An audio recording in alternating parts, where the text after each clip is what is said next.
Jim from Jim Fisherman here. In today's video, I'm going to save this little bird from this Halloween cobweb in my neighbor's house. Let's get it out. I brought a pair of scissors to cut the webs.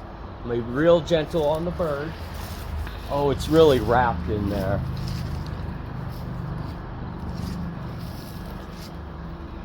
Carefully cut away.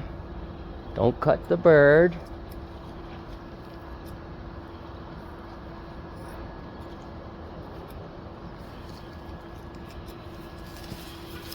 All right, here's the little guy. Let's get him untangled.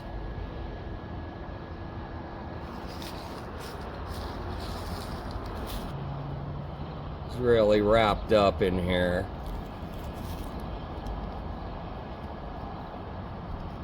Be real gentle with them. Okay, we're down to the last little bit.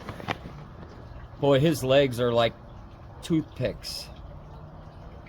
Took about 15 minutes to get this off of here.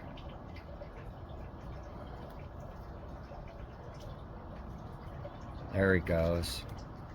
Okay. I don't know if he's gonna fly off right away because I don't know how long he's been up in that tree. Oh, there's a little more. Let's get that off of there. There we go. Maybe Legs we free. On the ground. Well, that was crazy. I was worried the little bird wasn't going to be able to fly off, and it took off right out of my hands. Thanks for watching Jim Fisherman.